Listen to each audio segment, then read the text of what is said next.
Hi, I'm retired NYPD Detective Vic Ferrari, and welcome to NYPD Through the Looking Glass podcast, where you get unique insight into the New York City Police Department. Before we get started, I encourage you to check out my Amazon author page, where you'll find my series of behind-the-scenes NYPD books. They make great $10 stocking stuffers and Christmas gifts, including my latest NYPD Presumption and Dysfunction. Why am I holding a piece of paper, you ask? It's because I just got it out in paperback today, and I'm hoping it becomes a bestseller. Speaking of bestsellers, on today's episode, we have retired NYPD detective and author of the New York Times best-selling book, 20 and Out, a compilation of chaos experience while serving 20 years in the New York City Police Department. 20 and Out is available on Amazon and makes a great $12 Christmas gift. Marique Bartoldus, welcome back to the show.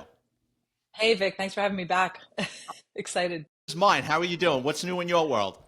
Very good. The usual chaos, a little bit slower than the being in the police department world, but everything's going well. How about you? I'm doing great. How are your book sales? They're doing very well. Thank you for that. I appreciate it, and thank you to everybody who's buying and reading them. I hope that you enjoy them. A lot of people are telling me they see the sarcasm just pouring out of the book, so it's kind of authentic because it's literally from me. So it's good. I think it's well received, which makes me happy. You'd be hard for us to find an NYPD member who isn't sarcastic. Yeah, I think it's in our blood. I don't think we're capable of being anything other than sarcastic and sort of cynical. It's an interesting combination. I know it's almost like rust. When you retire, you try to flake some of it off and not be as cynical, but it's kind of ingrained in you. Did you know you were on my show? I believe late July, early August. You were the most downloaded episode on YouTube. That's awesome. Wow. Thank you, everybody. That's fantastic. Yeah, listen, you're a great guest. All right, so before we get to your It's the book, Italian. what's that? The Italian doesn't stop talking, so Oh, forget about it. before we get to your book, let's go. Let's take a couple of minutes because I'm going to enjoy doing this with you. Let's go through the true crime stories in the New York Post. Awesome. NYPD police commissioner and chief of staff were pulled apart during a heated argument in front of a marathon crowd. Interim police commissioner Tom Donlin and chief of staff Tariq Shepard had to be separated by the NYPD's chief of department Jeffrey Madry after a dispute broke out during a photo op with runners on Sunday, sources said. Marique Bartoldus, your thoughts? Definition of unprofessionalism. What is wrong with these guys? I think it's so embarrassing because they're like we are looked at as having to be in control, right? You're expected to be like the straight and narrow, right? Like when you go to a scene and there's chaos, there's emotions running high, whether it's in sorrow or anger or fear or whatever it is, and you're supposed to go there and maintain control and preserve order. And now you have the people that are charged with preserving order. The top, the executive level branch, the police commissioner, is now, engaging in some type of a nonsense baby BS fight with another guy over, I don't even know what it's over, but it doesn't matter. It's like you don't portray that. You don't let civilians see that, but you also don't let the cops that are underneath you see that. Like, where is your confidence? It's bad enough with all the movement, shall we say, in the Yeah. in the upper exit. The police department right now is in like a turmoil down at 1PP. It's like, it's for real the puzzle palace at this point. But I think it's absolutely the worst optics you could possibly have to have that. Now it's in the papers, now everybody sees it, and we are already a demoralized police department, and we don't need to have our leaders showing how, on display the disarray that we have going on at the top. It's embarrassing. It is Lock it embarrassing. up, guys. And you would get this of NYPD cops have to work these details and demonstrations all the time. And some are more stressful than others. But the New York City Marathon for a fight to break out between bosses, it's not Times Square during New Year's Eve Yeah. or something terrible happened. The marathon is an easy detail. You get there early, you're done relatively early. I remember I worked it a couple of times as a rookie cop. I'm working the New York City Marathon. I'm by Central Park towards the end of the race. And there's this woman, and I'm looking at her across the barrier, and she looks at me, and I look at her. And I'm like 22 years old. She was like in her 40s. And I did like a double take, and I'm like, where do I know this woman from? And she smiles, and I look at her like, yeah. And I'm just kind of smiling. I'm like, it's Miss Romano from one day at a time. So I go Oh over, I my go, Miss goodness. Romano, how are you? And it was Bonnie Franklin, the actress. And I was like, how's Schneider? And she signed I had an aided card, NYPD, I don't know if they still have them, but NYPD cops carry an aided card on medical jobs. If someone has a heart attack, anything medical, you fill out an aided card. You're also supposed to, believe it or not, if you kick down a door, you're supposed to fill out an aided card. I never really could understand why. But do you have Right. anything with the New York City EDPs. Marathon? Did you ever work that detail? Yeah, I did, and I got yelled at by two separate chiefs, like happens at every single detail. So the and you're right, it's like an easy like Thanksgiving Day parade. It's supposed to be Mm-hmm. really like a fun time. You know, you have the other details like the Puerto Rican Day parade, the West Indian. It's like stressful because there's violence is prone to come out and everything. Um, so you have to worry about that. But the marathon, so I'm working with my friends. So we go to our post, right? So we brought our own cars because there aren't enough precinct cars to drive you to the detail. So you have to drive yourself. Well, take mass transit, but you take your own car and you try and park it relatively close. So all your provisions, your food and your water and stuff are not far away. So my friend and I go there and she gets a post a block away from me. So I'm like, perfect. So it's like a one man post because, there isn't really a lot of like bad stuff going on. So I'm standing there and we have to set up those metal barriers. So those are a pain in the neck to set up. It's not like the wooden horses where you just lift the thing into the triangle. This is like you have to kind of twist it and put it in and then twist it back. And it's like a pain in the neck. So it goes faster when you have two people. So I texted her and I said, I'll come up to you and help you set up your barriers. And then you walk down and help me set up mine. So she's like, all right. So I go walking up the block and a black like SUV comes up with like the fake package lights and stuff or whatever, and the window rolls down, and I look, and it's like the one-star chief or whatever, and I'm like, salute, hello, sir, how are you? Where do you think you're going, officer? And I'm like, the marathon hasn't started yet. Like I'm going up the block, sir, to just assist my fellow officer with setting up the barriers and making sure it's secure, and then we're gonna set up the other area. You stand your post. You don't leave your post. I'm getting like dressed down. Yes, sir. I apologize. I'll get right back to my post. So now I'm at my post. So I'm setting up the thing. So the marathon goes and everything's great. So now I get told that we got to break the barrier down and we got to let traffic come through now, right? So, okay. So now I'm in the middle of the street, like directing traffic and trying to get everybody through. And, a chief pulls up and he's like, good job, stay here and make sure that you get all the traffic on the avenue first. I said, all right, boss, you got it. No problem. Another chief pulls up. What are you doing standing in the middle of the intersection? You have a traffic light for controlled devices. Get onto the corner. You're not supposed to be here. And I'm like, yes, sir, no problem. Now the other chief comes back and he's like, why are you back on the sidewalk? And I'm like, another chief came through and told me to stand on the sidewalk. So it's like that you have details that are like that, where it's like, okay, you're just getting thrown around. One chief tells you one thing, and then you're just kind of like it's too many hands in the cookie jar. But the marathon was nice. It was freezing. I was right on, I think it was like the East River. My post was like a block off the East River. It was freezing cold, but it was good. It was good to see everybody running, everybody smiling. It was an interesting detail, but man, what a pain in the neck setting up those barriers. We work these details, and every borough is known for different things. Like the Bronx is just happy if there's a detail in the Bronx and cops like Yankee game or something. We're just happy to have people there. Manhattan, these bosses, especially in Midtown, are so afraid of losing their little fiefdom that they treat the cops terrible Yeah. at these details. So like Marique just said, you're standing on a corner, one boss will pull up and start screaming at you, belittling you.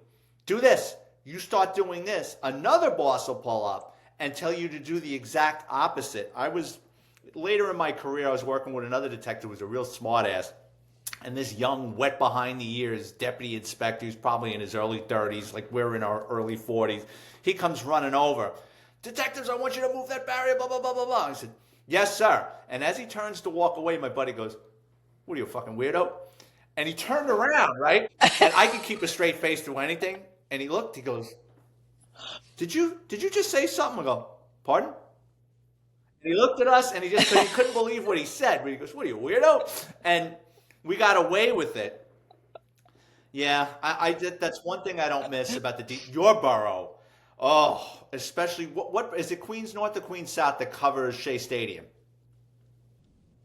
North. Yeah, I the one from remember working a 115. couple of Met games. Yeah.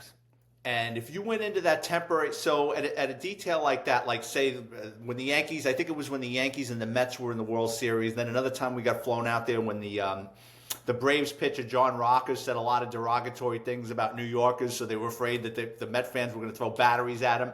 So they flew in a couple of thousand cops.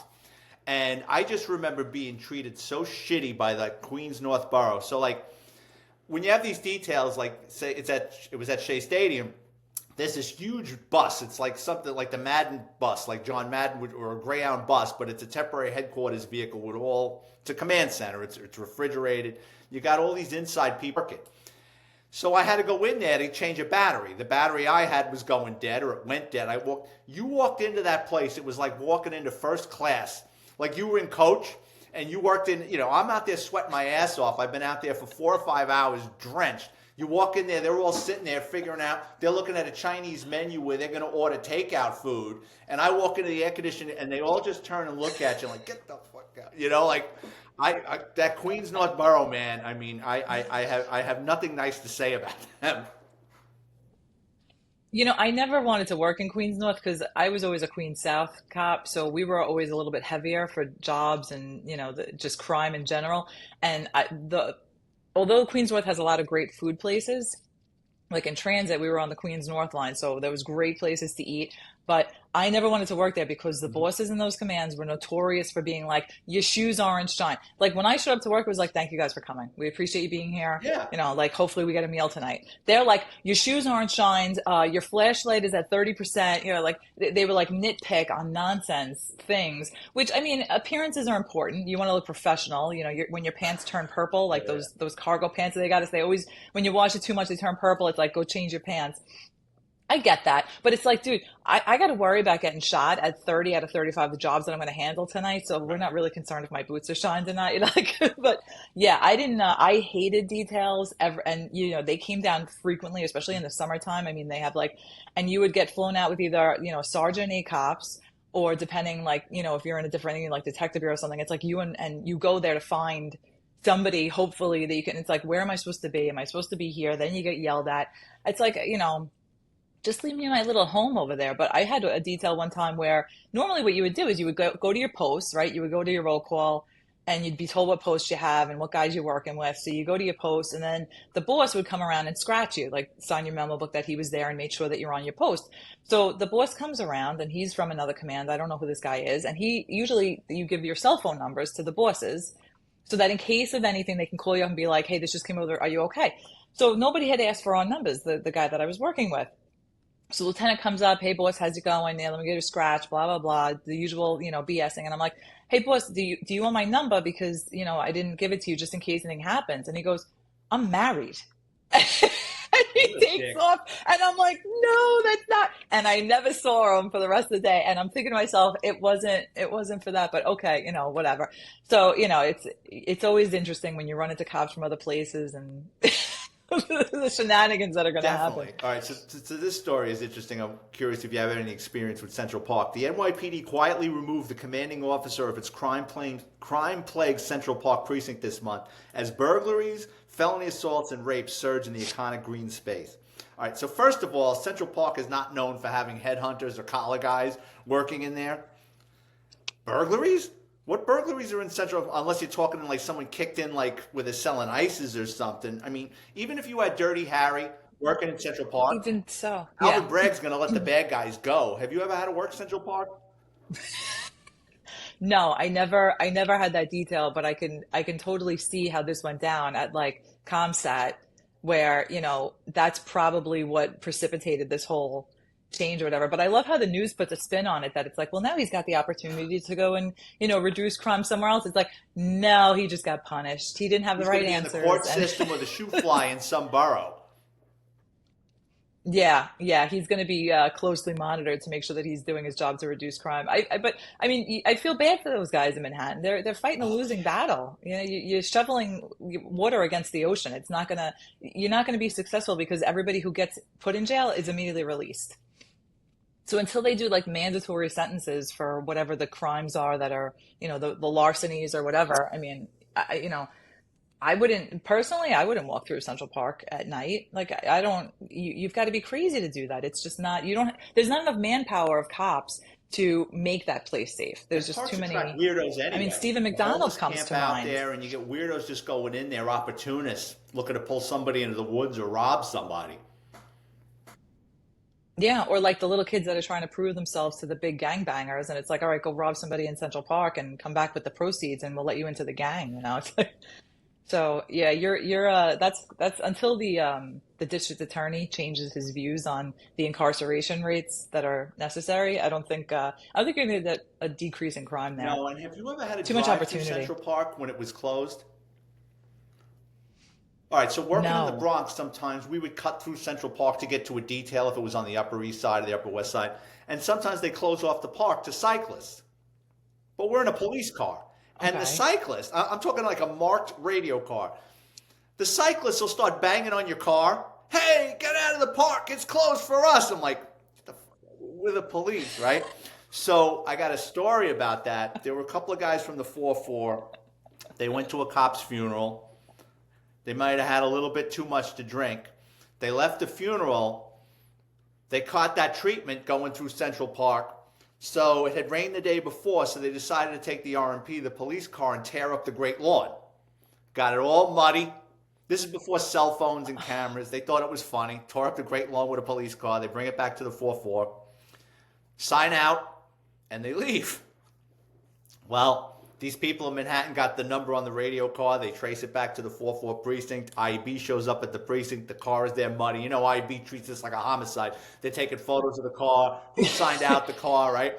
Now the phones are ringing off the hook. This is before cell phones. Like, this is 1988, I think it happened, or 87. Everybody starts calling their buddies. Listen, did you have RMP 2122? Huh? I don't know. Like, whatever you do, get out of the house, because they're gonna come to your house and try to get you for being unfit for duty, or even whoever was driving that thing with a DUI if you were drinking. So everybody took off. Everybody, Right. the 3 or 4 guys that were in the car, they went to everyone's house. No one was there. They come back to work the following day, or whenever they come back, or they got all suspended and they all got jammed up and they all got shifted out to the court section for. I mean, they all kept their jobs because they couldn't really prove. All they really had was they signed out a car and it was caked with mud. But yeah, Right. that happened in the late '80s.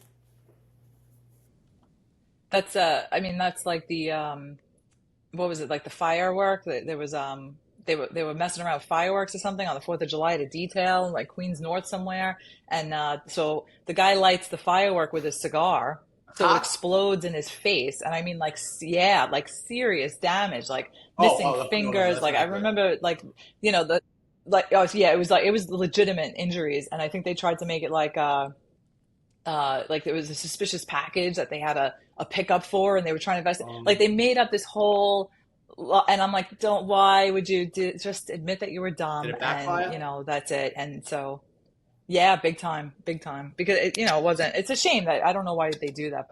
A judge tossed out New York City Mayor Eric Adams' claim that feds leaked secret grand jury information leading up to the historic indictment, dealing a blow to the mayor's case ahead of his highly anticipated court hearing Friday. So this must be a rocket docket, because things are proceeding so fast, and the buzzards seem to be circling on Eric Adams and his crony.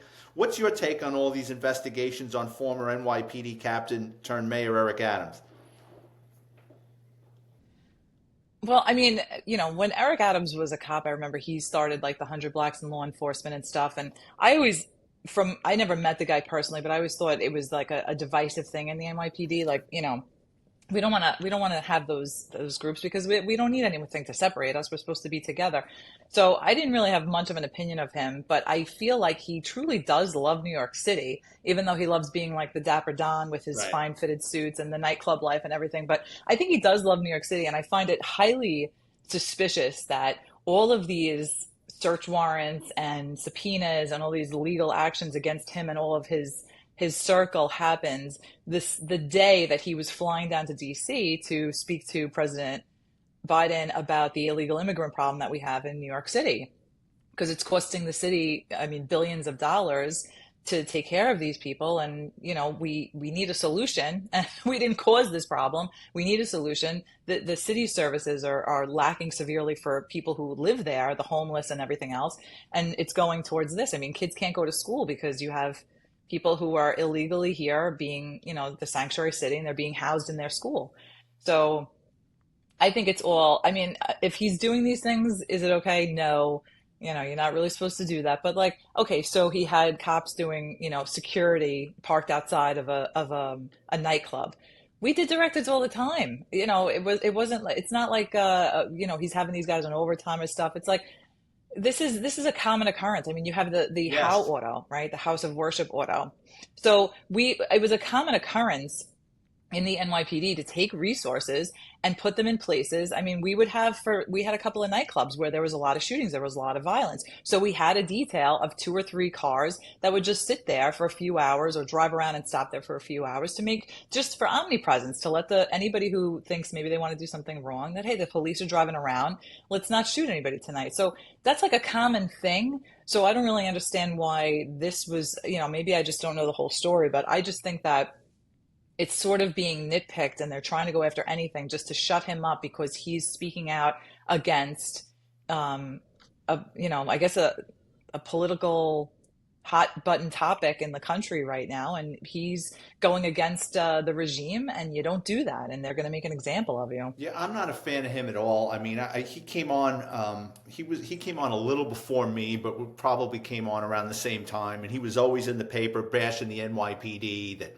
the NYPD was racist Yeah. and they weren't doing enough for minority cops, and yeah, anyone else they would have handled, but they didn't. And I don't like the guy, but I definitely think that they're targeting him. And like you said, I mean, I worked in Riverdale in the 50th precinct, and we had a house of worship car during different times of the year. And we had a controversial rabbi, Rabbi Weiss, I think his name was, and a lot of times he would get death threats or something, or we would have to pay special attention. There was either a radio car parked outside his synagogue, or special attention like every hour that sector had to go there and check on him. So that happens all the time. It's a courtesy the NYPD provides for different things. Sometimes even like with witnesses on cases that are sensitive. Yes. I mean, that's what got Eddie Burns killed. He was outside a Right. witness's house in a high profile drug case or homicide. Yeah, and I mean, he was murdered because of that. But I don't. That's why to me it's like, I mean, they weren't necessarily stealing money. It's a common thing that's done. And I mean, we had in the 105, we had the Grand Rebbe. So every year for, like, it was like Francis Lewis Boulevard, Oh we would yeah, shut down the whole road because, whatever Hasidic it's Jews or Hasidics. Yeah. whatever the religious group was, that the Hasidic Jews that would go there and they would pay homage to the Grand Rebbe who's buried in this particular cemetery, and you would just the whole place would be shut down, and it was all dedicated to them. And I mean, could it be like, well, they're getting favoritism? Well, no, because this is their religious thing and this is what they do, and we shut it down. We do the same thing for churches on Sundays. We would drive around and make sure that the churches were okay, and we didn't have some psycho with a gun hanging out outside or whatever. So I didn't think anything that it didn't sound to me from what I read in the papers, which Right, is my right. We don't extent know, of right?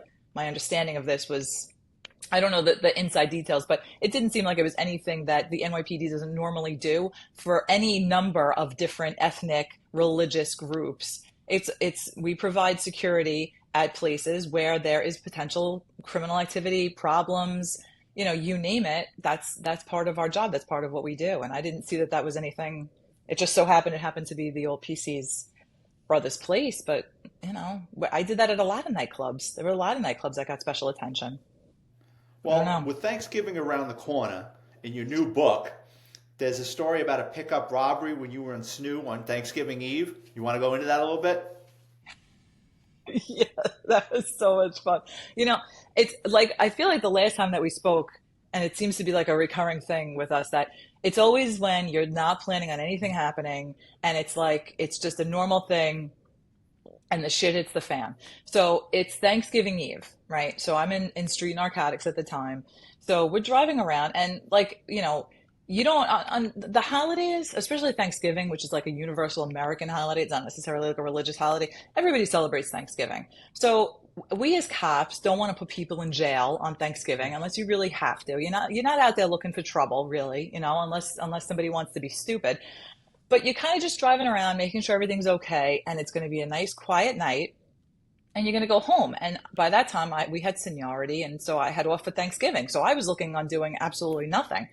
So my partner and I are driving around, and we weren't too far from the precinct. And I said, you know what? I got to pee. My bladder's going to explode. I'm like, let's just go back to the precinct. It was like somewhere close to midnight. We only had a couple hours left of the tour. I'm like, let's just go back to the precinct. I'll go to the bathroom. We'll hang out, see what's going on, go back out, drive around a little bit, and then head in for the night.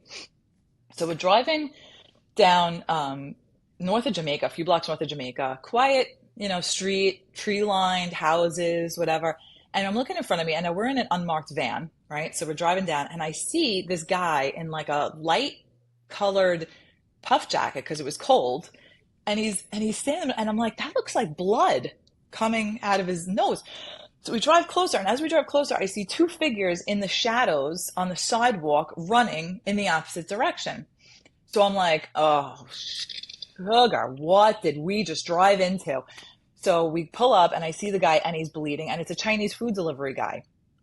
So immediately, without him having to tell me anything, I know he just got robbed, right? Because at the time, and probably still now, what they do is they make a bogus call for food. The Chinese delivery guy shows up, they rob him of the money, and then they take the food too. So they eat, and then they get the money. And, these guys, they beat the crap out of these guys. So he's bleeding and everything. It doesn't look like his nose is broken. So I'm like, all right, wait right here. Normally, I would have thrown him in the van, but I'm like, we're going to have to chase these guys. So I didn't want him to be in the van and, get thrown all over the place.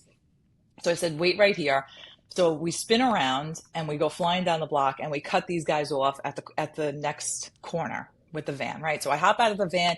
Police, don't move. Let me see your hands, right? Get them up against the fence. So it's this one white kid who's about my height, and then this black kid who's like 6'2", 6'3", tall guy. So my partner grabs him, I grab the other guy, and he's wearing like a white puff jacket. So if you remember, like they had like the bear emblem on.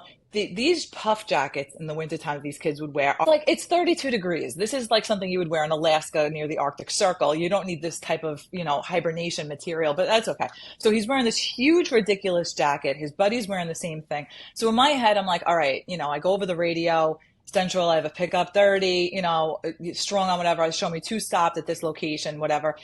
And so I go to grab the guy's hands, and he's got blood all over his white jacket. So I know he probably popped this poor guy.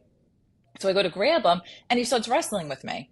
So I'm like, all right. So now out of the corner of my eye, the other guy's wrestling with my partner. So we're kind of struggling with them. But because these guys have such puffy stuff, I'm just grabbing air. Like I can't actually grab his arms and like yoke him up. So, and yoke him up is like put his arms behind his back. I'm not grabbing around the neck or anything like that. I didn't do that stuff. But so I can't grab him. So I'm just grabbing air. He squirgles away and gets away from me, and he takes off running. The other guy runs behind me. So my partner goes after him that way, and I'm going in the opposite direction. So I'm like, you've got to be kidding me. So I put over the radio, and I'm like, show me in a foot pursuit or whatever. And I put over the location and, set a perimeter up, and this is the description and, all the stuff that you're supposed to put over the radio. So I hear the sirens already because we weren't that far from the precinct. So I know the precinct's emptying out. Because as in street narcotics, we didn't really call for help ever, really, because we usually had very controlled scenarios, and we handled everything in a very methodical manner as far as car stops and removing people from vehicles. And there was always at least 5 of us around. So we usually had every situation under control. So the fact that I was coming over the radio with a foot pursuit, people knew something was bad. So now I turn the corner. He's running northbound now up one of the side streets, right? So my victim's over there. The ambulance is coming. Somebody's coming to pick him up and make sure he's okay. Because you don't want the victim going away, because now you have nothing, right? Like I need my victim to say what happened. So I don't want to lose him. So I go up the block, and it's pitch black, and I'm waiting to see. Now he's wearing a white jacket, and I didn't see it dumped, because usually what they do is they get rid of their outer clothing, right? So the whole time I'm running, I'm looking for this jacket. I don't see it. I look up the block. I don't see this jacket. So he's still wearing the white jacket, probably because it was expensive. He didn't want to ditch it. So I'm like, I don't see him running. I don't see him up the block. He couldn't have gotten far because I was right on his tail. And I'm like, all right. Now all of a sudden, I immediately felt like cowboys and Indians, and I was playing like hide and seek, right? And I never won at hide and seek. I'm like, oh, this sucks. So I lower my radio, and I'm creeping halfway up the block, and there's a driveway to my left. And down the driveway is a garage, and then there's this huge maple tree next to the garage. And I'm like, he must have turned in here because if he didn't turn in here, I would have seen him either crossing the street. Like I was literally right on him. So I'm like, he's got to be here. So I have my radio all the way down and I'm crouched down and I'm just looking around. And all of a sudden, I see the tree moving. And I'm like, there's no wind. We don't have like panthers or bears in Queens, right? You know, it's not like something, the raccoons don't make that type of movement up in the tree. So I'm like, he's in the tree.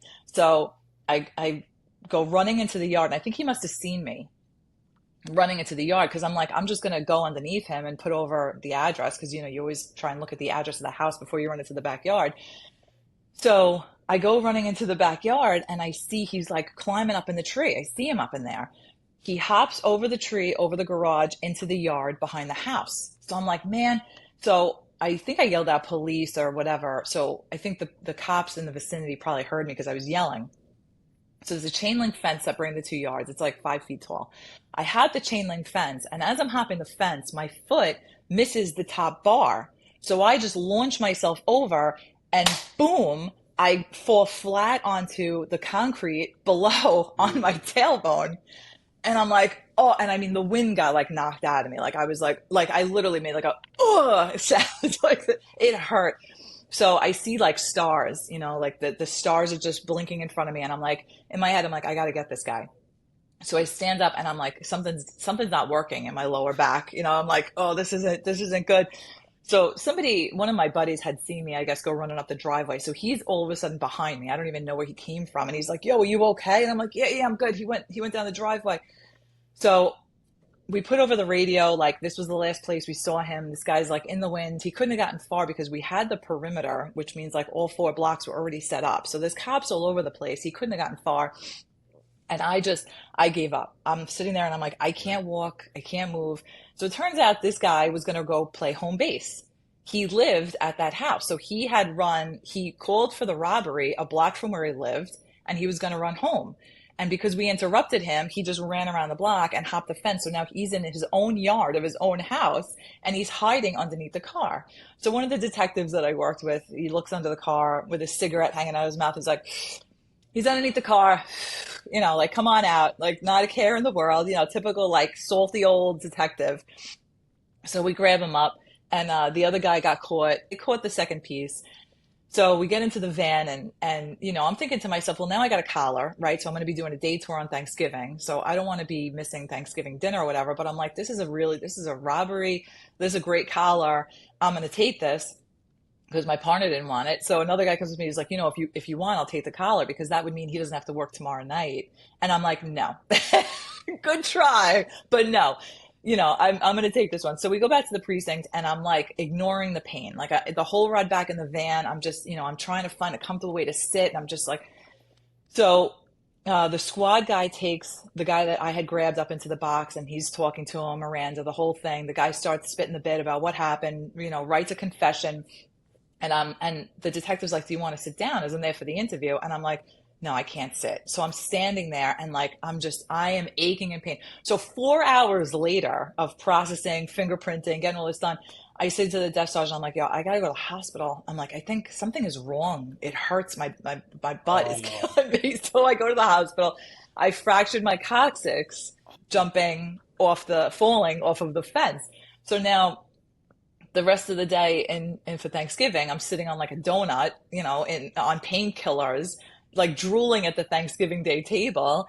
And for years after, I saw this kid all the time. He was a frequent flyer into the cells. He was always getting in trouble for something. And every time I would see him, I'd be like, yo, bro, what's up? How you been? You know, and he would tell the other guys in the cells, yo, I broke her ass. She busted her ass chasing me through the yards. And I'd be like, yeah, you did. You broke my ass. And then the other guy I saw one time only, and he was hanging out with some bad dudes. So I get out of the car and I yell his first and last name like I'm his mom. You know, it was like, John Smith, like yelling at him. And all the other perps were like, yo, son, she knows your name. You know, so they thought he was like some badass dude because he was always getting in trouble. The cops know who he is. But so, yeah, so, you know, you run into these guys over and over again and they kind of make fun and you laugh. And it's, you know, like I said the last time, I never held it against people for running from the police because I get why they do. But he never did anything more serious that I knew of later on in his crime career, like the robberies and stuff. He kind of ended that. I had a little heart to heart with him, and I'm like, you can't be doing this. But the victim was okay, and it all ended up well, except for my broken tailbone, which still hurts, by the way, to this day. It's funny how perps or bad guys, like, you have a rapport with them. There was a guy I kept locking up for GLA, grand loss in the auto, and he was like 300 pounds, but he was a prolific car thief. And his thing was he would get arrested and then he would flip. And I signed him up one time, and then I didn't want to use him because he was always full of shit. And I remember one time locking him up, going down to the DA's office, and he's sitting in a room with a DA and a bunch of her investigators. And I'm like, I can't believe this. And he's like, Officer Ferrari. And he turns to the DA and goes, Officer Ferrari is responsible for like 2/3 of my criminal career. And I'm like, he goes, we've had our ups and downs, right, Ferrari? And I'm like, don't use this guy. He's gonna promise you the moon. He's gonna get out, and that's ultimately what happened. Another great story from your book that I got a kick at 20 and Out, a compilation of chaos experience while serving 20 years in the New York City Police Department. You have a young man that calls 911 after he is ripped off after purchasing some black market porn. Could you go into that a little bit? Oh, this poor kid. So I mean, in the bodegas, right? They kind of, in some bodegas, they'll sell like DVDs of porn, like bad copies or whatever, like fraudulent copies, or sometimes they sell weed or whatever, like underneath the counter, and they kind of got to know you. So me and my partner I think we had a few years on, and we get a call for, I think it was like a larceny, like a past larceny that it came over us. So we're like, okay. So we pull up, and there's this kid, and he's standing in front of the bodega. And as soon as he sees us, he goes, oh, they sent girls? And he's just sitting there. And I'm like, what's the problem, bro? Like, because you get that sometimes from people. When me and my partner were female, and they just looked at us like we couldn't handle it. It was like, you're not strong enough physically or whatever. And I'm like, what's the problem, right? Do you have something that was stolen from you? Or like, what's the deal? Like, I get immediately like irritated. And he's like, no, but like, do you have any guys that could come? And I'm like, no, we are the sector. If you call back, we will be responding. What's the problem? So he turns red, this poor kid, because he was probably like 19, 20, like early 20s, like he was a young guy. And he's like, well, I tried to get porn from the guy in the bodega, but it was a bad copy. And I wanted to get my money back, and he won't give me my money back, and he won't give me like a new copy of the porn. And I'm like, this poor kid. So I go into the bodega, and it's like, and they deny, we don't sell that. We don't do that here. And I'm like, listen, cut the crap. I know what you're doing. I'm not here to bust you on that, but you gave him a bad copy. Is it a bad copy? And he's like, kind of gave like a half nod. Like, they don't tell the whole truth. It's always like the half truth before they're going to spit the bit. So he kind of is like, well, maybe not best copy. And I'm like, yeah, give him his money back or give him a better copy. And so this poor kid is like so red. He was like standing 20 feet away from us because he was just like mortified, first of all, that he had to probably call the cops and deal with this. But now it's like two females that are like helping him to deal with his porn addiction. So it ended well. He got a new DVD, and I'm sure he was very happy with it when he went home. But it was like, by the time like the pirated DVDs became a thing, I was already out of the precinct. I was already a detective working in organized crime, and it's a story from one of my books. I worked with a 6'5", 300-pound Chinese guy that I used to call Bok Choy, my humble Asian sidekick, and he would refer to me as Lo Fan, which I think means evil white ghost, and he needed a collar, and my sergeant said, get him a collar. I don't care what it is. I said, all right. Me and him were driving around one day, and we stopped. We're doing a 10 to 6. It's about 4 o'clock, getting tired. Let's get a cup of coffee. He double parks the car. We had a rental car. I walk into a Dunkin' Donuts, and there's a Chinese guy sitting at a table, and he's got one of those, like a suitcase, like this high, like a rolling suitcase. It was a big one. And as I walk in, he's holding a copy of Jackass 2. Which hadn't come out in the movies yet. And he goes, Jackass 2! I said, hold that thought. So I get my coffee.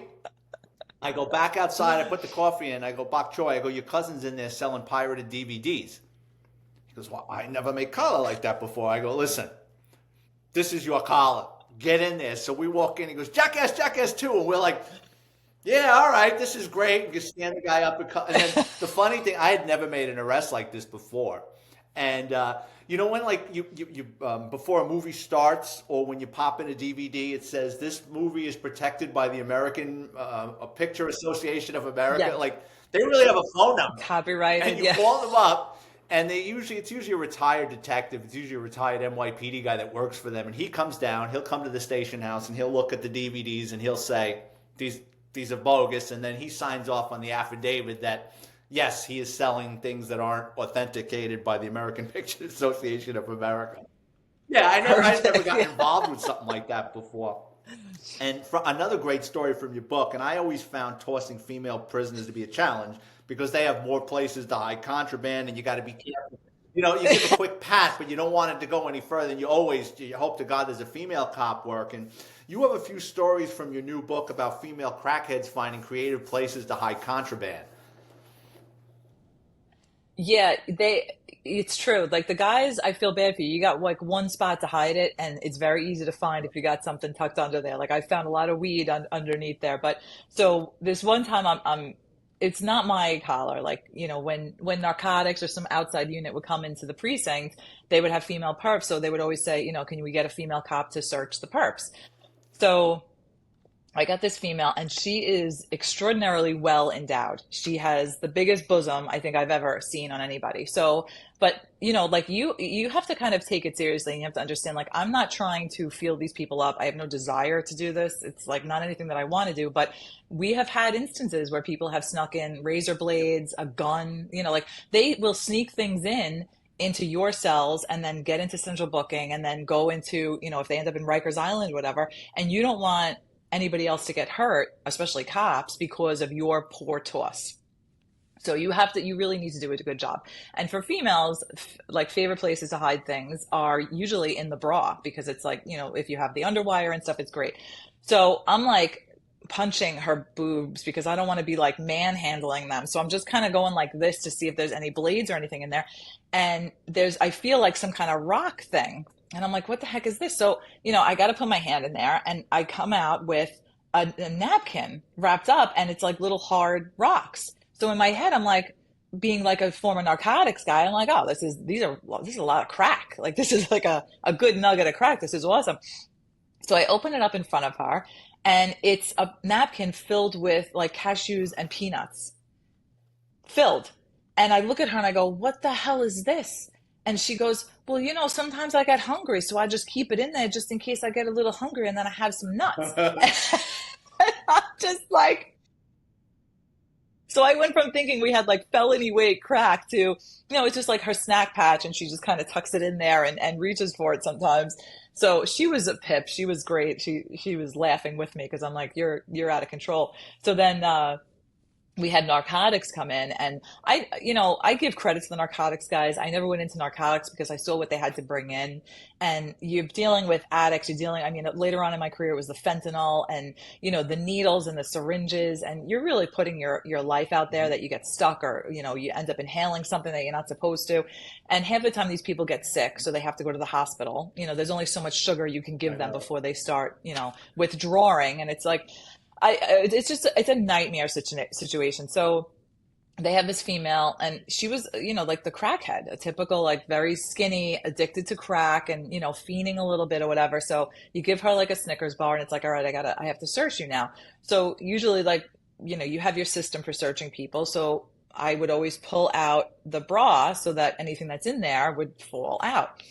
So I pull her bra away and I give it like a little shake and out falls a crack pipe onto the ground and breaks.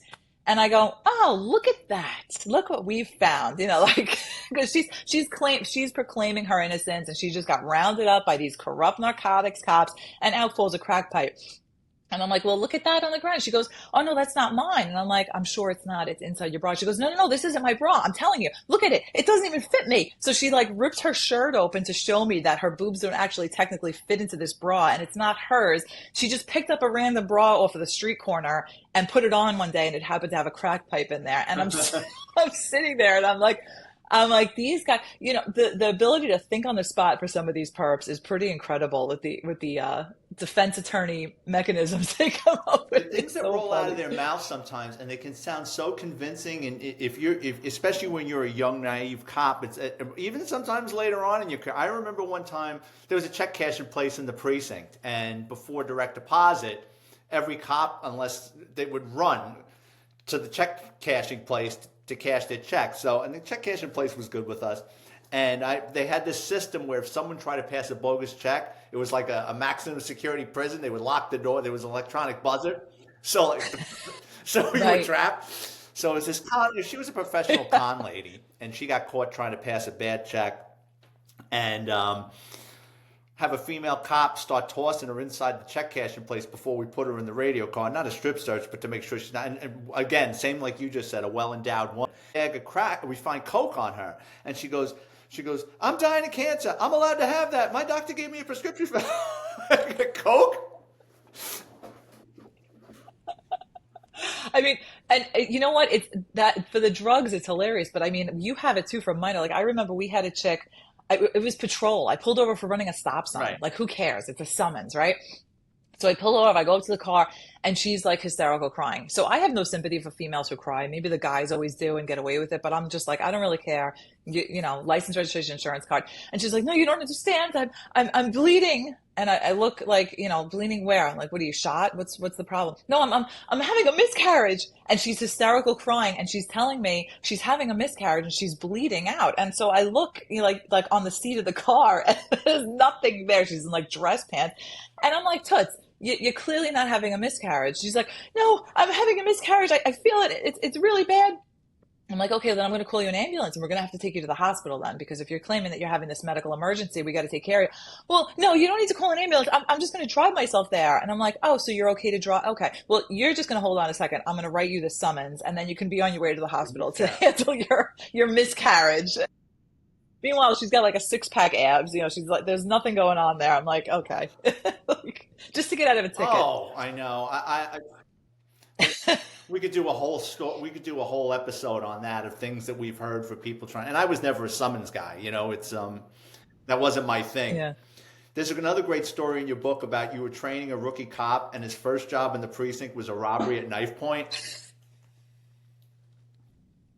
Yeah, so you know when you come out of the police academy, they put you on like foot posts, right? They called it impact.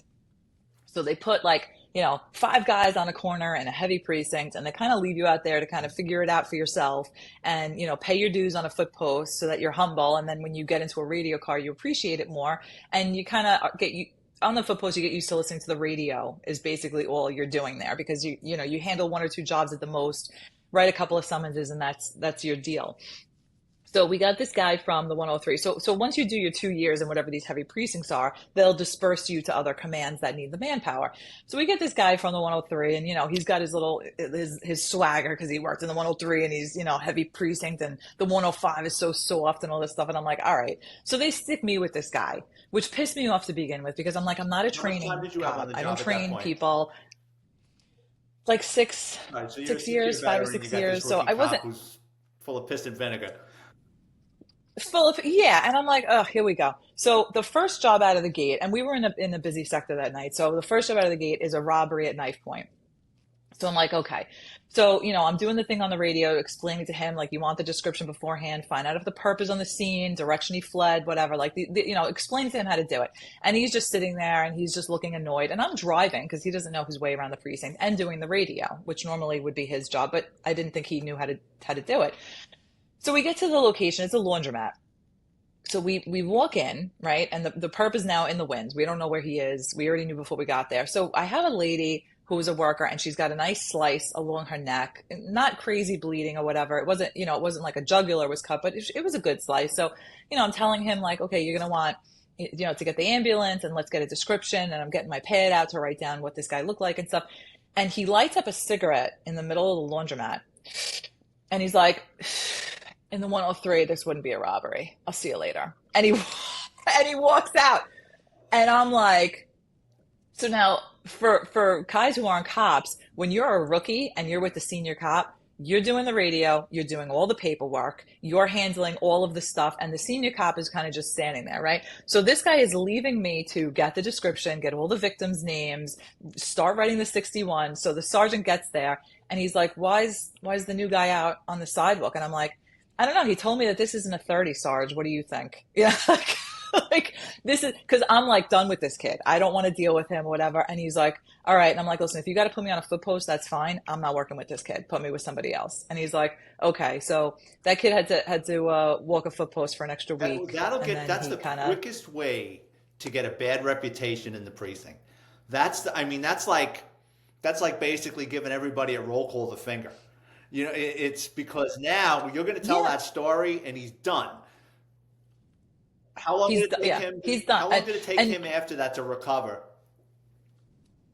he never lost that. That was just him. He never like lost that kind of like attitude thing. But I ended up like loving the kid because he was so funny. He just didn't, everything was a joke to him. He didn't take anything seriously. Like, I remember he started like a pool company. He had one client and he like, he broke the client's filter or whatever it was. And he's like, the phone rings. He's like, oh, this chick's trying to get money from me because I broke her filter, but I'm not fixing it. Like, so that was just how he was. But yeah, you have to understand when you're a new cop, you need to be humble. You need to learn your place and understand that they're senior guys and it's for a purpose because you need to learn, first of all, the right way to do things. Because you always have the rookies on the radio like, well, Central, and they like to talk instead of just being short, sweet, and to the point.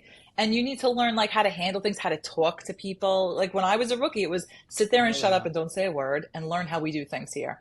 And that was the best thing for me because when you're quiet and you listen, now you learn how to handle jobs, how to talk to people, how to de-escalate situations. But I'm looking at this kid incredulous, like, so I got 5 years on, you have 6 months, including academy Right. time, Yeah.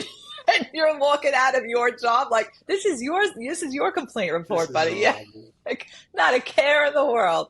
And I'm like, all right. So yeah, he was a character. I love that kid, but no, he never learned It's his funny. lesson. I got a similar story. I was in the precinct. I went to Manhattan North Narcotics. I hated it. I did the unprecedented move of coming back to patrol for a while, and I had like 7, 8 years in doing 4 to 12s, and working with this other guy who I really liked, and this rookie cop. I mean, just out of field training, or he was in field training.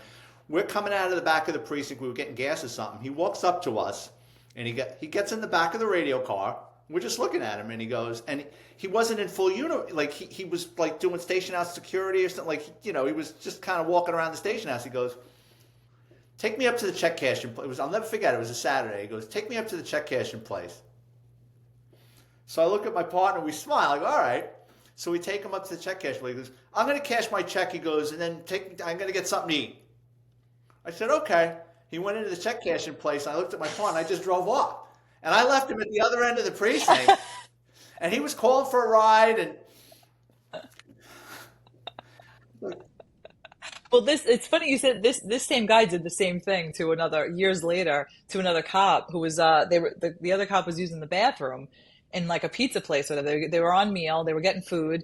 The cop goes to the bathroom and it's a female, so she's in the girls' room. So they have like an emotionally disturbed person that's violent come over the radio in their sector. So Central raises them and gives them the job. So he leaves, and he shows up to the job, and the sergeant's there, and he's like, "Where's your partner?" And he's like, "I don't know. She's in the bathroom. She just, she was." And he's like, "You just." So this poor cop is standing in front of the pizza place, like, "Where's my partner? Like, where the cargo? Like, is this a practical joke? What's going on?" But no, he's like, no, I'm going to go to the job and I'm just going to leave her there. And that's what I'm doing. And it was like, he was looking at everybody else like, what's the problem with that? What's wrong with that? We have to go to we're a going to job. get a tangent on this. Another time, I'm in the precinct. I got 5, 6 years in, and the sergeant tells me, "Go up to 231st Street. There's a foot post up there. Take him to the DOA up on Henry Hudson Parkway." I said, "All right." I pull up. I find the kid. I go, "Hey, how's it going?" He comes up, leans into the radio car. "Hey, how's it going?" I says, "Listen," I says, "you got to take the DOA up on Henry Hudson Parkway." He goes, "With authority of who?" I says, "Get your ass in the car. You're walking up there." I says, "Authority of the patrol supervisor." And he didn't believe me.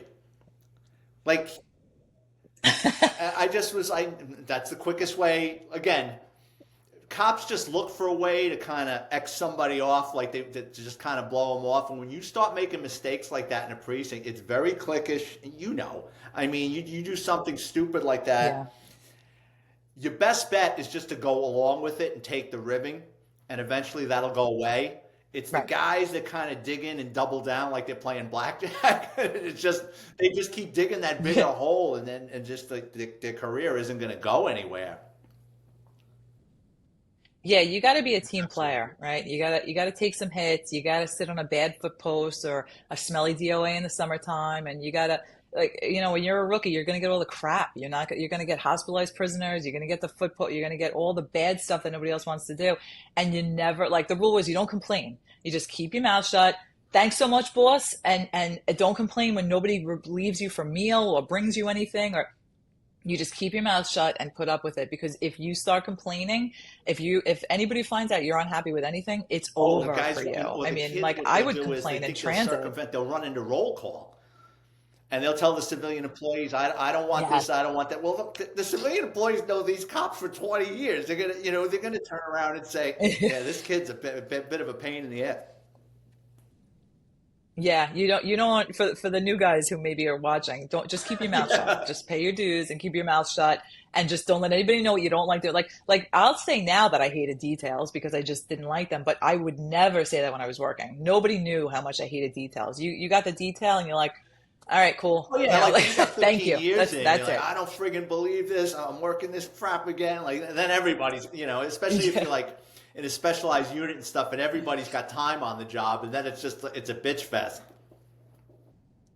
Yeah, no, and like a lot of times I think the squad had problems because you would have a guy with like 15 years on go to the squad. So the guys with less time on in the squad would be like, well, I've been in the squad longer than this guy. Why am I getting the details? And it's like, well, you don't have as much time on the job. Welcome to being like a rookie again, you know? Like that was another reason why I didn't want to get promoted because by the time I felt like I'd be able to pass a sergeant's exam. I don't want to be the Well, little that's man on true. the totem pole and have to go through all that again. You know, it's like the seniority is. I learned that early on in my career in transit. I was complaining because I was on like fixer posts all the time, and they were like, "Well, your activity's low," and I'm like, "Well, my activity's low because you're having a fixer every single day for 30 days. Like this is horrible." And I learned very quickly, just keep your I mouth think shut. you and I were not born to become supervisors. I think you and I were born to become detectives. I Yeah, I don't want to be in charge for anybody can barely else. manage Yeah, myself. no. Yeah, and you know how it is. You can't keep three people happy. Yeah, I can't. And I feel like too, like being a female is a That's little weird too. is a little thing because you have like the cops are we're all type A's. It's very rare that you find a cop that's not a type A personality. So you take these type A, rough, tough guys, and they got to listen to a female, and it's kind of like you're gonna, like I worked for some really good, hardcore female bosses, and they were really good. But for the most part, it's like you're gonna get some Yeah. pushback. It's like you gotta tread lightly. But I am not good at telling people what to do because I just become nasty. And I'm not gonna, like I remember we had a rookie come in and she was complaining that her RMP had no air conditioning in the summertime. And she's at the desk. And now I'm a cop. I'm not even a boss. And I looked at her and I go, are you effing kidding me? You should be grateful you have a car. I said, if I was the boss, I'd put you on a foot post right now. I Go went find off a on gas this poor station girl. and pay So for it some was like, it's Freon. better off I wasn't a boss. Yeah. We would do. Open the windows. Yeah. Like just drive around and open the windows. So yeah, I don't think I would have made a good boss. So it was good that I didn't pass that one test I took. Yeah, I took one. I was one, and I didn't study for it, and I failed miserably. When you were talking about emotionally disturbed people, there's a story in your book about an imposter. Yes. Oh gosh. Yeah, the so I was a rookie, right? So once again you want to prove yourself to the guys that you can hang. So there's an emotionally disturbed person. Not my job, but you're backing because he had a knife and he was violent or whatever. So I get there with my partner who had time on and we go in and they're like, rookie, stay with the EDP. So I'm like, you got it. I got this. So he's in the chair. He's handcuffed. He's relatively quiet. He's just kind of sitting there. And the family's all in the back. There was this whole commotion. He kind of, he ran around with a knife, lost his mind, sliced a few people up. Nothing crazy, but you know. So he's like mumbling to himself, and I hear, and I'm like, he's talking in like an Irish accent. So I love doing accents. It was like one of my things that I try and mimic everything. Like Braveheart is a horrible movie for me. For like, 6 months after I watched Braveheart, I'm walking around talking in a Scottish accent. So he's mumbling himself, and I'm like, "Oh, you know, like, oh, it's a fine day, isn't it?" And he looks at me, and he's like, "Oh, it is a fine day." He's like, "You're from Ireland." I'm like, "I am from Ireland," you know, like, and I'm just thinking, I'm just trying to schmooze with this guy, and keep him calm and whatever, and develop a nice little rapport with him. And he's like, "Oh, so where are you from in Ireland?" And I'm thinking to myself, and I'm like, Oh, so you're Italian. You don't. this I'm is, half I don't. Irish. You don't know the counties. So I know nothing. So now we had always gone to a bar, right? That had like the placemat was Ireland with like all the counties, right? So I'm thinking in my head and I'm trying to picture that map and all I can think of is County Cork, right? So I'm like, oh, I'm from County Cork. I don't remember where it is on the map. I just remember Cork. So, and now I'm thinking like, all right, I got to change the conversation. Get Like I out of got to here. switch this up quick because this is not going in the way that I want to go. And he's like, hi, I'm from County Cork. And I'm like, oh, for fuck's sake. He's like, where are you from in County Cork? And I'm sitting there and I'm like, Dublin. Like, I have no idea, like, what is in County Cork. And I'm like, well, I'm from the north part, you know. And he's like, the north part? You're not from Ireland. You're a fucking imposter. And he starts jumping up and down, handcuffed.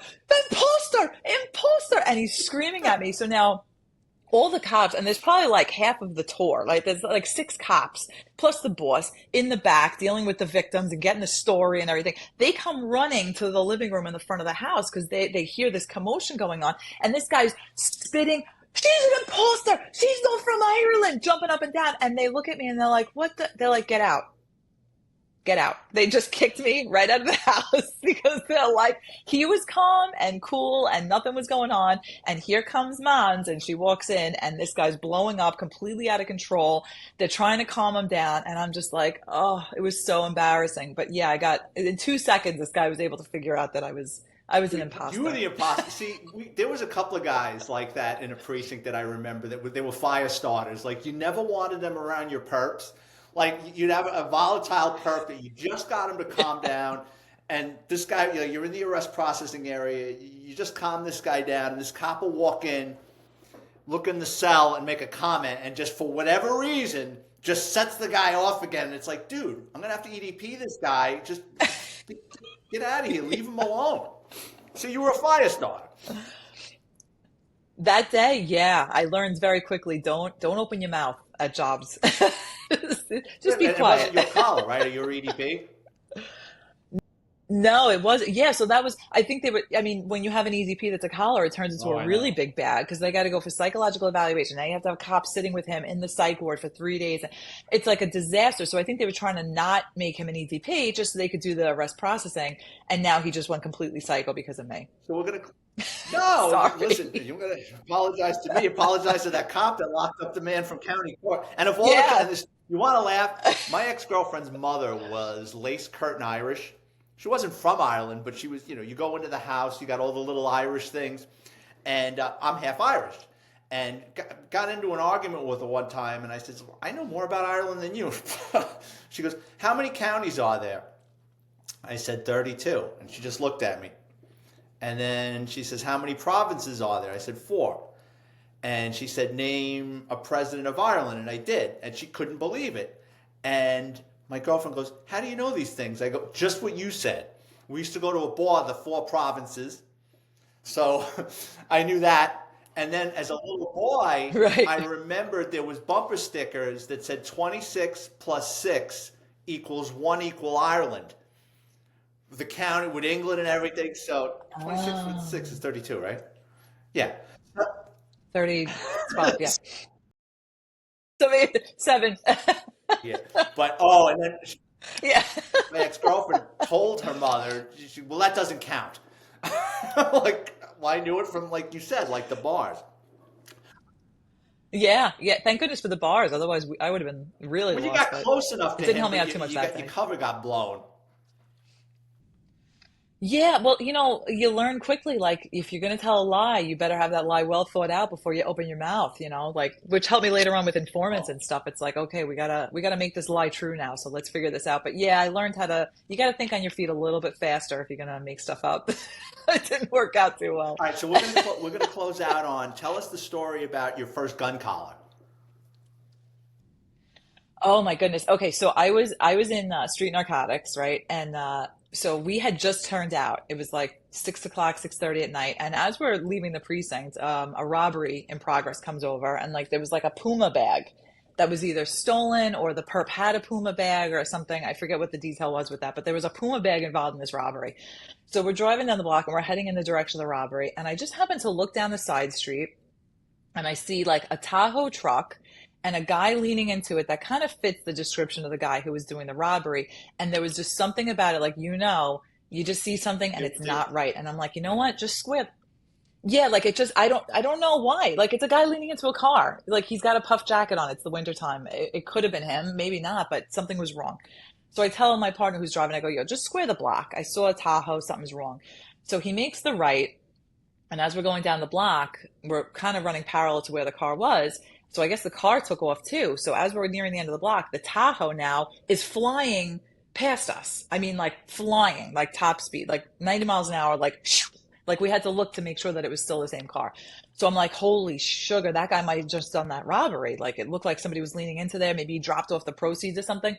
So we're chasing him and there's like a school there. So I'm like, hopefully we don't have any late kids letting out because, we're flying past the school.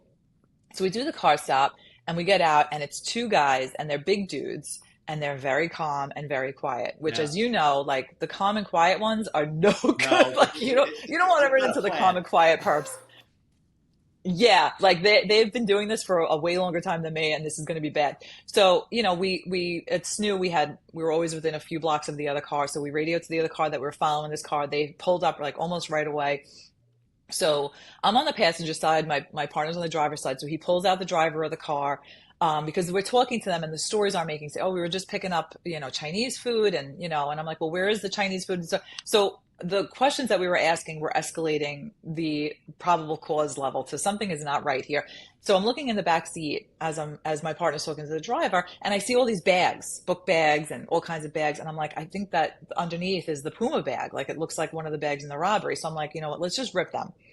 So my partner pulls the driver out and nothing on him, brings him to the back of the car. So I pull out the passenger, slide him down the car, toss him really quick, no weapons. Okay, so they're on the back bumper with the rest of my team. So me and my partner go into the car. So I immediately go into the back seat because I'm like, I think this is the Puma bag from that robbery. So I'm looking at the bags and I'm like, there's a lot of bags here. So there's bags on the floor. I'm looking through the bags, and in the Tahoe, in the center console, right in the back of it, where usually there's like the air conditioning vents, it had been popped out. There was nothing there. And I'm like, well, that's weird. Like, this is a car in decent shape. Like, why is the back popped out? So I just look in there with the flashlight, and there's a gun just sitting right there. And I'm like, now, the first time you find a gun on the street, it's like, holy shit. Like, wow, I just found a gun. Like, you kind of, for a second, you're like, you can't like believe that you're Super seeing Bowl. it. So I said to my partner, yeah, it's like, wow, I found it. So I said to my partner, I go, yo, hot lunch. I'm like, we got a gun. And he's like, yeah? I go, yeah. So I jump out of the car and I go to my boss and I'm like, that was our signal, like cuff him up. And I guess I had my eyes wide and my boss and he just said, cuff him up. And they jump on top of these two guys and they cuffed him up and they didn't fight or anything. Everything was fine. But that was my first gun arrest. And I looked in there and it was like a loaded gun. And, we checked with the sector to see if they had done the robbery, but it was somebody else. It was a negative on the perp, but it was just amazing to me. And I ended up going to trial on it. It was like, it was a whole big thing of like, they brought the center console into the courtroom and was like, was this the console? And I'm like, holy cow, like you ripped the console out of the car because you have to vouch for the vehicle when you find a gun in the car. So, but that was when I popped my cherry. Yeah, it was awesome. It was like, I got a gun off the street. You're 100% right. Like I did my field training. I saw a couple of the rookie cops had gun collars, but my first gun collar, just out of field training, had a year on the job, driving around. There's a crowd of kids. I was working with this hair bag. We got out of the car, and it was like Moses parting the Red Sea. All these kids got away from this one kid, and he's standing there holding like a little 32 in his hand. He looked at me. I looked at him, and I was like, oh, shit. And he took off running. Like, I didn't know whether to shoot him, and he took off running, and I ran him down. I got the gun. But you're right. It's like, and then like, it's like winning the Super Bowl. You're walking around, and taking photos with it and everything. And then, then after a while, it's like, yeah, I got a gun collar. It's just, but it's still, I mean, cops like guns and large narcotic seizures. Yeah, it's always, I mean, after a while it was like, 26503, here we go again. It's like you get tired of it after you keep finding it. But the first one is like, I don't know, it's like the baptism. Like, okay, you are officially a cop now. That, You found a that's gun, you very got it off the true. street, it's And they always go illegal. to trial. Good job. It's just what you said. My first gun Yeah. collar, same thing, went to trial. Yeah. And I mean, rightfully so, right? Like it was, I mean, there's so many things about it. Like eventually later on in my career, they made it where like ECT had to respond to the scene. So you don't, because we went back to the precinct, like we drove the car back to the precinct and we had ECT respond there to process the gun. But it got to the point where it's like, no, you leave everything at the scene and ECT will go to the scene to process it because it's, there's so much doubt of the defense attorneys are sowing, well, the cops planted Now it they're on the way checking the back to the gun for precinct and DNA they and just put stuff. it in there.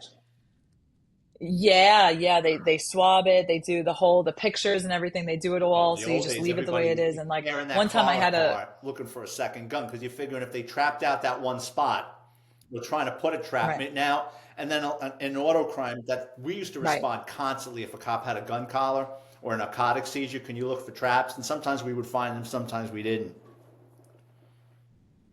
Perhaps they do really good, but you need like somebody who is like if there was a magnet or you would look for certain things in the car so you knew like there's probably a trap in here and Well, well, it's hard to probably. find. I mean, the only Yeah, I mean they had a dog too that would like sniff it out, but like my buddy was like in canine and if it sometimes like the dogs would be having an off day and he'd be like jumping over the fake gun like just totally ignoring it like the dog's not into it today so we're like wait yeah. a I mean, second, he's not hitting on the training gun, like this is when no it was good. in Yeah. narcotics, we didn't have a lot of luck with the dogs either.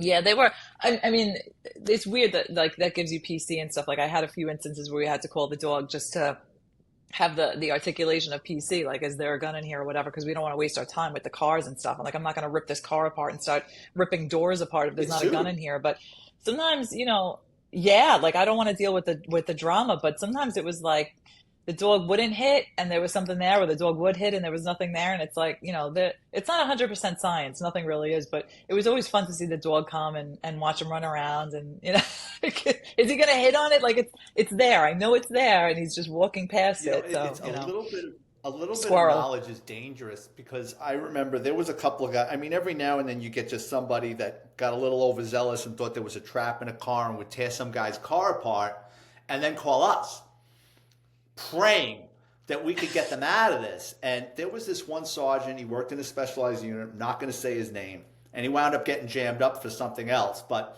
he would call us several times a week. And if the car was tagged, if the VIN number was changed, or if for a trap. And every time we would get there and the car was just ripped to shreds. And, I was like, what do you want me to tell you? It's not bad. Well, look at this. Look at this. I go, well, if you know so much, then you know the car's bad. I go, charge him. I says, but I'm not it's not ID'd by me. It's salvaged. The car's been put together Right. with bogus, crappy parts, secondhand parts, but it's the car's not bad. And he didn't want to hear it. Or I remember a couple of times towards the end, they had the precinct guys going out to these taxi cab places doing inspections to see if they have the state inspection or repair shop, what they're doing with their waste oils. It was a waste of time. And I remember going into these cab places in Midtown, like the television show Taxi, and we'd go into these places, usually owned by Middle Easterns, and we'd go in there, and the precinct guys had a hard on for them for whatever reason. I'm like, whoa, whoa, whoa, whoa, stop climbing up on these racks and pulling doors down and stuff. I go, we don't have a search warrant. We're here to inspect this, Right. this, and this. If this, and this isn't right, we'll come back for a search warrant. If the guy says we can climb up on his racks and look at this stuff, we can. And just these guys would get involved at the precinct level. I'm like, you don't want to be that guy, like that hairbag. It's like, I got this kid. But at the same time, you want to help save these guys from getting themselves sued. Yeah, I think that comes with experience too, right? Like I would run into that later on in my career where you'd get called to a scene and it's like you've already done the search and now we want to go apply for a warrant. Like you can't No. reverse the inexperience that you did and like you can't fix this. Like it's already done. Now this is going to be Whatever whatever it it is that you is, found right. is going to be suppressed. So you You can't. might get thrown Yeah, out. like you have to be Yeah. honest. Yeah, that's you're going to lose this case, and you opened yourself up, and now you've learned for the next time. Because there's so many innuendos and weird things with warrants, and you can search here, but you can't search there, and consent to search is a whole. I mean, that was like I would go to roll calls and talk to people like you can't just say can I search, and they say yes, and you're in. It's never that simple. I don't care that it was on body camera because there's a lot of innuendos with the consent to search. You have to advise them that they can say no, Right. they can It's rescind even it like at if any a time. Like landlord says, yeah, you can search, there's an expectation of privacy. If they're subletting or it's a privacy. garage on their property and they say, yeah, you can go in there. Well, do you have a contract with him? Do you have an agreement with this person that they could store their Right. stuff in there? Yeah, can that person actually give you Right. consent to search? Do they have rights over that property? So it's true. It's like you try and explain to these guys like, listen, I'm not trying to be a jerk here. I'm not trying to give you a hard time, but there's like a Yeah. whole legal thing that happened before you that should have been done. We'll learn it for next time so you don't make the same mistake, but like you can't like I'm not going to come here and fix this wrong for you. I'm not going to put my nose in this, put my name on it, right? Like, like this is going to be you. I'll explain to you how to do it in the future, Yeah, I'm but not the I'm not one. I putting my don't name want to on be a this. year or You guys six are on months your from own. now being deposed at the corporation council because that's because my name is on this and I'm getting sued because you decided to do something Right. ridiculous Yeah. and called me to get you out of it. Right. Yeah. And it's not like that, they're not looking to do No. illegal stuff. Nobody was ever looking to violate people's rights, but it was like they didn't know that they couldn't. Right. And that was the biggest problem. And I would always tell these cops, like, you don't know what you don't Oh, know. So when in doubt, call me and I will make sure that you do this legally because I've been there already. Like I've already messed up. So that's how I know how to do the right thing. So it was always interesting. And, I would get there and I'd be like, or you'd get there and the cop would be like the gung ho guy and like, yeah, let's go get the warrant. Let's do this. And it's like, I'll walk you through it because going to the judge and speaking and the judge has questions for you, it can be intimidating. So I'd be like, listen, I'll take care of this for you. Do you want the collar? Like, I'm not looking to steal anything from you. It's all yours, but we're going to walk you through this. So when you go to court in 3 years, you're not going to look like an idiot on the stand. So yeah, you try and help the new I guys. agree. And Those poor bastards. I'm glad I'm not doing it. I miss it, but I couldn't survive in today's environment. So you and I are going to be appearing on the Cops and Writer podcast to discuss the Valerie Cincinnati case. So Valerie Cincinnati was a former NYPD. To kill her husband who she was divorcing and then the current boyfriend's daughter because she was jealous of the daughter. So she had like a list. She had a kill list, like she was going hardcore with that. So yeah, I Well, don't I so don't know. I don't obviously know I who have else to was read on there, up on but this before I go on the podcast. And the funny thing is the name Cincinnati, I went to middle school with a kid named with the last name of Cincinnati, and he was always in trouble too. I wonder if they're related. So she hires this guy, but the guy that she hires goes to the FBI, right? And then they set up a sting. yeah, and it's like ridiculous because it was like she was going to pay him 7 grand or something to kill these people, and in my head I'm like, there's no way you're getting a murder for hire under 50, probably closer to 100, right? Like you're gonna off somebody, you're gonna have a professional hitman, they're gonna want a lot of money because they're gonna need to like hide out for a while, right? And I'm like, that should have been your first clue that somebody's do okay with killing 2 people for $7,000. Like, what was there a sale that week on, Bogus. Yeah. buy one get one free? Yeah, like so. Yeah, so I guess he wired up probably. He went to the feds or something, and yeah, She's a she got Queens cop. Did busted. you ever see her around, or did you know her? No, and I remember when this whole thing went down because, you normally in Queens, Right. somebody from each precinct because you kind of bounce, especially in court. When you're in Right. You know court, you run into everybody. people from all different commands. You end up BSing and you hear all the rumors, right? Because the washwomen rumor mill of the police department is incredible. So it gets to the point where it's like, is this really true? Because you're hearing so much stuff. I heard nothing about that case. There was no rumors. There was no. So she was like a DV cop. I don't know if she kind of kept to herself or what, but there were no rumors that came out from that, which was I surprising. felt bad because when that story broke, I do remember they camped out at father's house. And I mean, what's the father going to say? I felt bad for the guy because he's like, my Yeah. daughter didn't do this. And of course, that's what he's going to say, whether he knows it or not. It's his kid. I kind of felt bad for him that they camped out on his door. He didn't hire anybody to whack anybody. I felt bad that he got dragged into it. Yeah, there's always the ancillary damage that you get from the collateral damage that you get from all this. Like we had a couple of people that I worked with that got arrested by the feds for like stupid stuff that they did.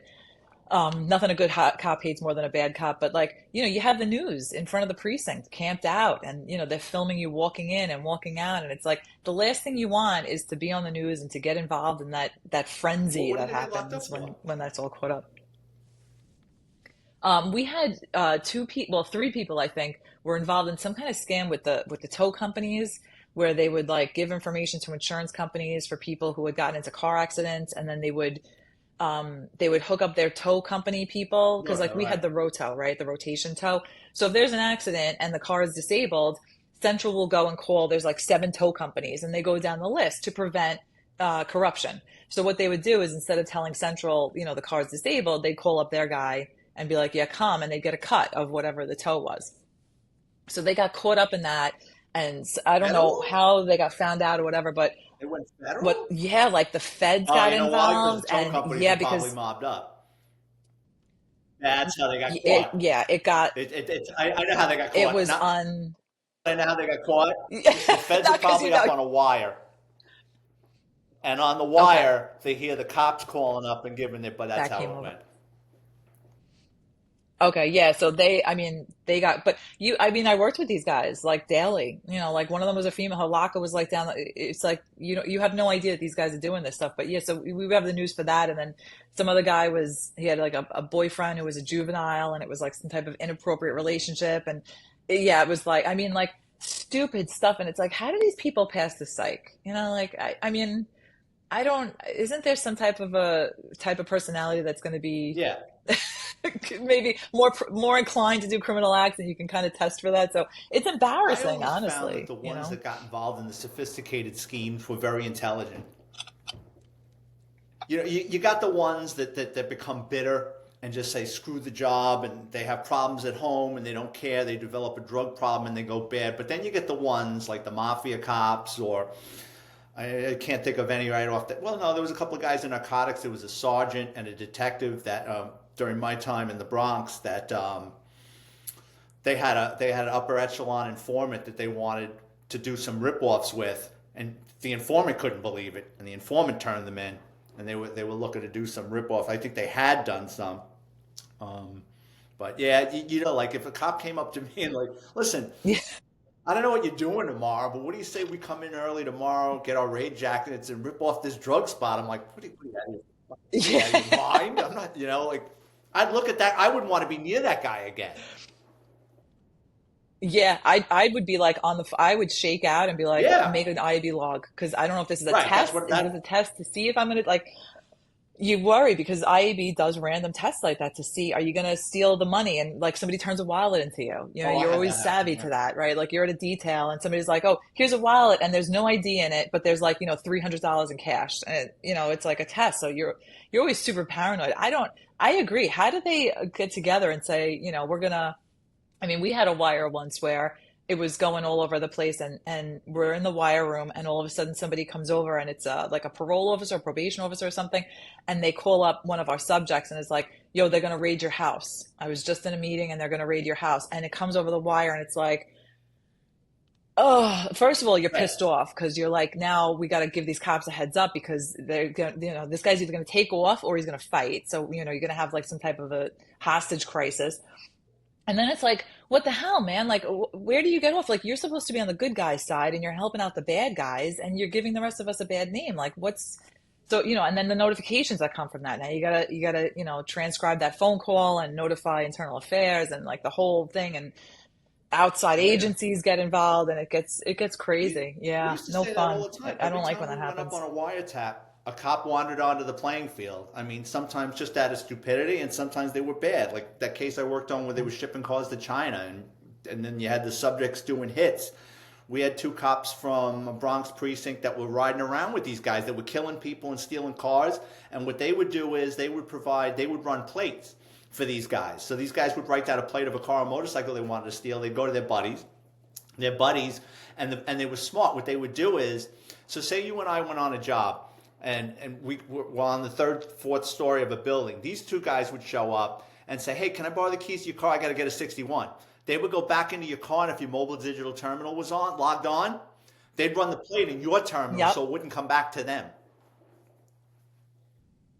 Wow, that's smart. that because because the Right. NYPD tracks that, right? Because they, like especially with the body cams when that stuff came out, they would somebody recorded it from some because you would always lend out your code.